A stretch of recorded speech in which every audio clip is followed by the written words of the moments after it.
नमस्कार, मैं सोम सिंह, आप देख रहे हैं इंटरेस्टिंग लोकल।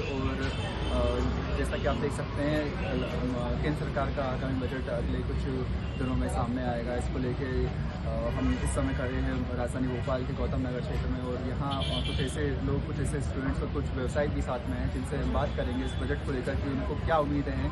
जी, पहले आप अपना नाम बता दीजिए। जी, मेरा नाम निखिल रंजन है।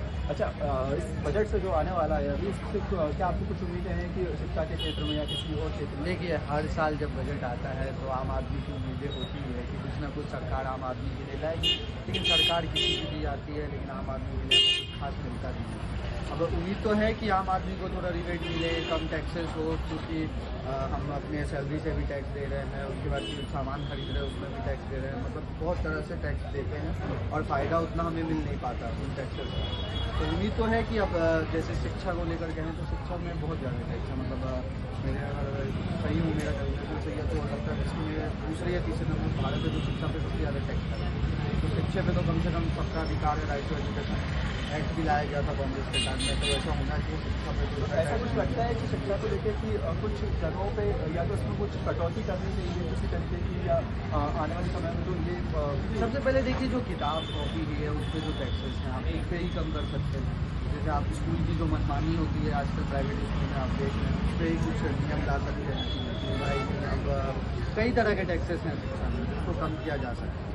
अच्छा जी, आपसे हम चाह रहे हैं कि आप एक ऐसा व्यवसाय एक व्यापार कर रहे हैं, तो कहीं किसी न कहीं पहले आप अपना नाम बता दें। मेरा नाम निकेश कुमार है। अच्छा, तो बजट आने वाले बजट से सरकार से कुछ आपको ऐसी जिससे आपको फायदा हो सके आने वाले समय, कि आप रोजगार कर रहे हैं, किसी न किसी तरह का व्यवसाय कर रहे हैं, तो उसको लेकर क्या आपको कुछ उम्मीद है सरकार? जी बिल्कुल, जैसे कि हमें पता है कि 1 फरवरी को बजट आने वाला है, तो हमारा कहना है कि जैसे कि बजट में आए तो हमारे, जैसे मैं व्यवसाय कर रहा हूँ तो हमारे रॉ मटेरियल है डे बाई डे महंगे होते जा रहे हैं, लेकिन अगर हम रेट बढ़ाएं तो उसमें ग्राहकों को बहुत नुकसान है। वो बोलते हैं कि नहीं ये रेट बहुत बढ़ रहा है, तो हम कहाँ से अपने जेब से थोड़ी ना देंगे पैसा।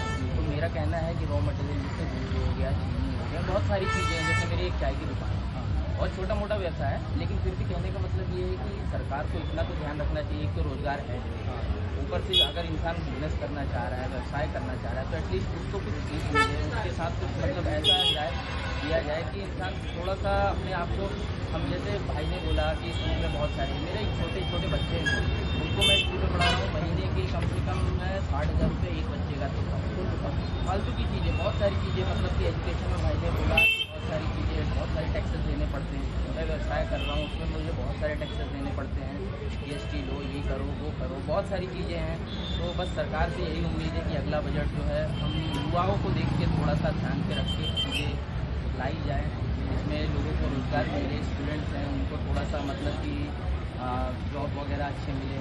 हमारे कोई जो व्यवसाय करना चाह रहा है, कोई बिजनेस करना चाह रहा है, तो कोई मतलब गवर्नमेंट जो है कुछ ऐसा कुछ निकाले जिसमें व्यवसाय करने के भी उनको कुछ छूट मिले, उनको कुछ गवर्नमेंट के साइड से कुछ मतलब कि जो भी हो लोन वगैरह लेना चाहें उसमें कुछ छूट मिले, सारी चीज़ें। बाकी अब देखते हैं उम्मीद क्या है, कैसा है। तो लोगों को ये सबसे पहले जो है उनको उम्मीद है कि आने वाले समय में शिक्षा के क्षेत्र में या फिर रोजगार के क्षेत्र में कुछ सरकार काम करेगी। कुछ और लोग हैं। जी भाई, आप अपना नाम बताओ। जी, मेरा नाम लक्ष्मीत पांडे है। अच्छा, मैं करंटली अभी ग्रेजुएशन परस्यू कर रहा हूँ BBA से। तो मेरा बजट को लेके ये कहना है कि सबसे पहला तो एक एजुकेशन, दूसरा हॉस्पिटल मेडिकल फील्ड, और तीसरा जो इमरजेंसी सर्विसेज रहती हैं उन पर टैक्स फ्री करना चाहिए। जैसे दुबई है, तो दुबई में टैक्स फ्री वो है, तो उसमें इतना टैक्स फ्री है कि उसमें डेवलपमेंट देखो आप, टैक्स ना होने की वजह से कितना हो रहा है। और इंडिया में हाँ मैं मान रहा हूँ पॉपुलेशन ज़्यादा है, वो ठीक है, पर उसको कम भी तो किया जाता है। अब दुबई में ठीक है पॉपुलेशन कम है लेकिन टैक्स भी कम है।